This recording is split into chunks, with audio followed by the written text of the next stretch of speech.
My friends, hello and welcome back to the fireside. I hope that no matter where you are tonight, you're looking to get a little bit cozy by the fire, and you're just in luck because tonight I have another story about speedrunning to tell.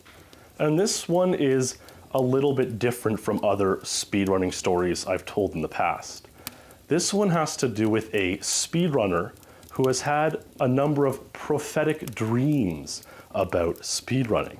It's true, believe it or not, as you're about to find out. Twice, in 2008 and 2014, he would have very interesting dreams that ended up taking place in the real world. And the thing about the dream world is, thinking about it, it's similar in a lot of ways to the gaming world. If you're a gamer, you've probably at a time, if not still today, associated the kind of world of your gaming, not just you in the, Hyrule or wherever it may be in the fantasy gaming land, but also your kind of online persona, the people and friends you know online, and you kind of think of them as being separate from the real world, IRL. And even though that's starting to change, now as the internet gets more and more embedded in common culture and daily life, the gaming world for a long time was sort of this fantasy world, very similar to the dream world. So the odds of you dreaming something that ends up working out in both the gaming world and then the real world just seem exceptionally rare, if not impossible. Even before, while thinking about this topic and this story I'm about to tell you, I put it out there on Twitter and in my Twitch chat, asking people if they had ever dreamed something about a speedrun that turned out to be real. And it seemed no one really had. A lot of people had dreamed about speedrunning, of course. If you've been so involved in it, I'm sure any gamer at all has dreamed about something they've become so engrossed in. But the odds of, say, dreaming up a strategy that turns out to work in the actual game, just think about how technical some of these strategies are. Think about cannonless in Super Mario 64 is the perfect example. Imagine the precise steps and movements to make that happen came to someone in a dream. No, these come up, at very careful scientific study and deconstruction of the game's inner workings is what's needed to come up with these sorts of strategies. And while strategies might not be the easiest thing to come up with in a dream, seeing the future, seeing a world record that's about to happen, indeed is something that this person did dream. The person in this story, the dreamer, is someone who you will know if you've seen many of my videos, a speedrunner named David Clemens. And this was a dream that came to him on the night of April 26th, 2008. And in order to really understand the dream, first we have to set the stage by describing the state of Goldeneye's streets level at that time and a little bit about the level itself. So Goldeneye's streets level at that time, the world record on agent difficulty was 113. The world record on secret agent was 155, which I had just set a few months earlier in January as an untied world record, and it was a pretty good record at the time. The record on double O agent, though, was 156, 1 second slower, and a multi-tied record. So it could be said that 155 was becoming a little bit overdue on double O agent, or at least it was certainly out there for someone to go and get. And the reason I hadn't gone for it yet on double O agent is because double O agent on streets in particular is a good deal harder. For one, we weren't using the Japanese version of the game yet, which has better auto-aim on double O agent. And so the auto-aim on the English version, which we were using at the time, is a lot worse, making the area where you're kind of protecting Valentin and talking to him for an objective much more difficult. And double O agent is also more difficult on streets because, well, you can only take 7 shots of damage. And since it's a level where you're generally running through the stage with guards firing at you from all over the place, living can be a big problem. Whereas on Secret Agent, you can take like 13 shots and it's much, much easier. And then also, because the guards are a little bit more accurate on 00 Agent, it's kind of a double-edged sword on streets. They're more likely to give you forward boosts, which is great. A forward boost is when they shoot you from behind, and it saves about 1/3 of a second. But equally, they're more likely to give you back boosts, and maybe even more likely to give you back boosts than forward boosts, because most of the time you're sort of running towards guards, and so for a lot of the mission, they're firing towards you, before you can run past them and then get the chance for forward boosts. So there's a lot of things going on streets. The record's 156, and it's known that 155 is certainly possible and certainly out there. And another very important mechanic of the streets level are these 3 roadblocks you encounter while running to the end of the stage. The first roadblock, and there are these areas with 3 guards and 3 sort of yellow construction barriers. The first roadblock, those guards will always have KF7s. And so you're hoping that they're not going to back boost you, you're going to run past the roadblock, and then they're going to give you a boost as you're running away from them. The second roadblock and the third roadblock, the guards can either have KF7s or rocket launchers. Now, rocket launchers might sound scary at first, but they're actually quite easy to avoid getting hit.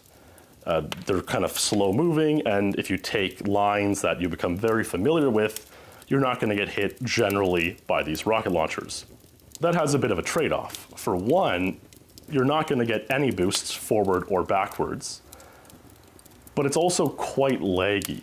And so you're kind of hoping that these roadblocks will have guards with KF7s who can then boost you forward. So Clemens went to bed on the night of April 26th, and he had a dream that he was playing the streets level. And in this dream, he was on a run. And it was quite a good start, 2 or 3 boost start. He got to Valentin, he talked to Valentin, got that objective. Everything went smoothly, he didn't take too much damage, he strafed away from Valentin and was on a good paced run. Nothing to get too antsy about just yet. And he strafed past the first roadblock, and he might have got a boost away from that roadblock. The second roadblock, he might have got a boost away from that one, and now he's in a position where if the ending goes really well, and if he gets 2 or 3 boosts, it could be a 155 untied. And he gets to the third roadblock, and it's KF7 guards. And this usually spells disaster, because the guards are so far away from you that almost always you're going to get back boosted, and this is going to spoil the run. The run's pretty much over. You're kind of hoping on most runs to get enough boosts through the first half where you can afford having the rocket launcher guards on the last roadblock and then avoid their rockets, strafe to the end, and complete your record. But he had KF7 guards on the third roadblock.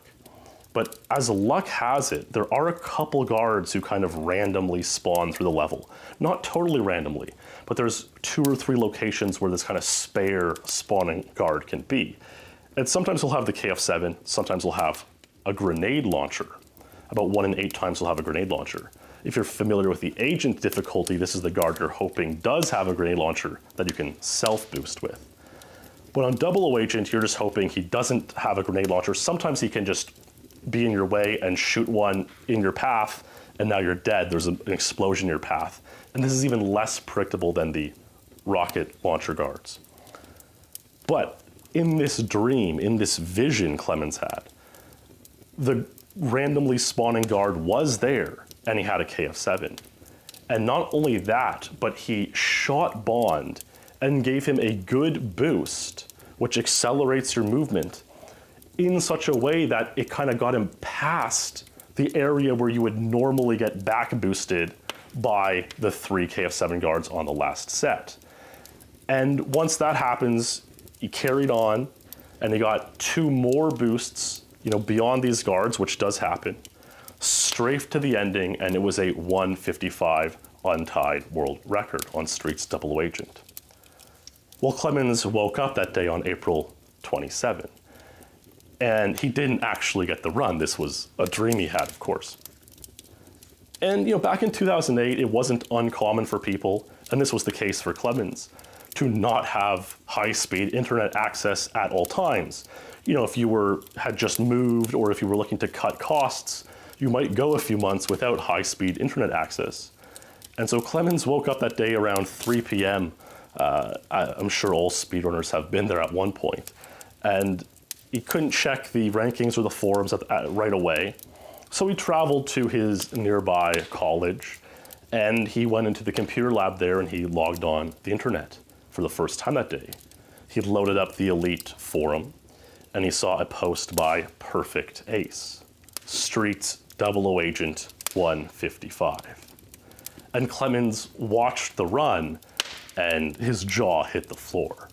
It was the exact run that Clemens had dreamed the night before. Great start, a couple of boosts, one or two more boosts through the first and second roadblocks. Then at the third roadblock, KF7 guards, usually spelling the end of the run, but the randomly spawning guard was in the perfect position with the KF7 to boost Ace through that area where you would normally get back boosted. Ace got two more boosts, ended the run, and got Street's Double Agent 1:55 untied world record. Clemens saw the dream maybe as it was happening that night. Ace lives in Pakistan about 9 or 10 hours ahead of America. And so the run took place while Clemens was sleeping that night.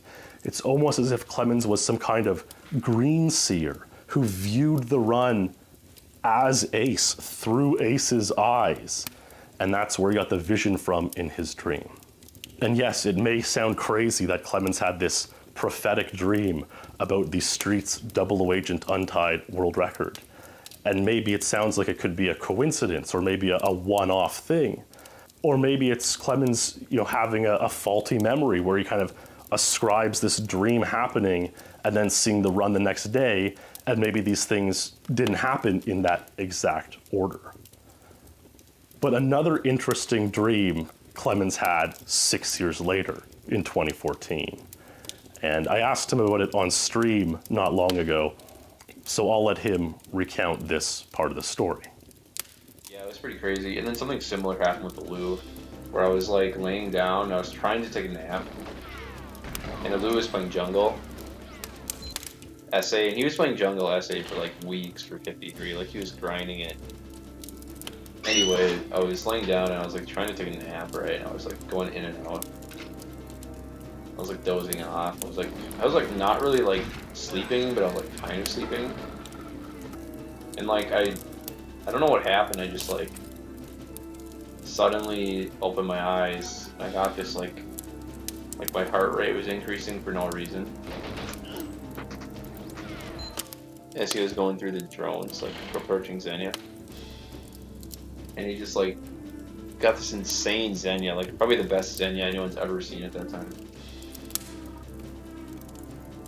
And like everything went fine, he like clutched the run. I was like, holy, I can't believe that. It wasn't as epic as what happened with Ace, but like, it was just weird how like, he was doing this like hours and hours of jungle, and I literally opened my eyes, like the exact run he got 53. Yeah, it was his jungle SA 53. And I mean, that type of stuff has happened to me many times in my life. At the end of the day, it's more than likely just coincidences that are just too ridiculous to fathom, but sometimes you wonder if there's more than that, though. And just as he said, is it a coincidence, or is there something more? If there is something more, and Clemens does have these sort of prophetic speedrunning dreams, one in 2008, one in 2014, every 5-6 years, well, he might be due for another one fairly soon. But you know, certainly there is obviously the good chance it could be just a coincidence. I mean, think about how many speedrunners there are. At this point, thousands, tens of thousands, and every night they go to sleep. Every night they have dreams. And I don't, see the thing is, there hasn't been any other stories like this that I know of, where you know you think there's 30,000 speedrun dreams every week, and yet not a single one of them has come true, except for 2 by Clemens.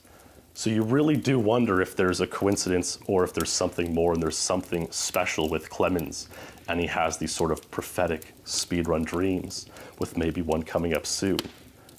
If it were only a coincidence, you would think that others would have had these coincidental dreams at some point over the last few years. And hey, maybe they have. If you are one of these speedrunners, or even a non-speedrunner who had a dream about something that ended up happening, I would absolutely love to hear it in the comments. And maybe we can get to the bottom of what exactly is going on. So there's the story of David Clemens and his prophetic speedrunning dreams. And I hope you enjoyed getting cozy with me by the fire and hearing this remarkable speedrunning story. If you did, I think you may enjoy some of my other fireside stories about speedrunning, so be sure to click. And hey, be sure to be subscribed to this channel if you're not, and also my new Speed Lore channel as well. So thanks for watching, everybody. Stay true, my friends. Sweet dreams. And I'll see you in the next stream or video.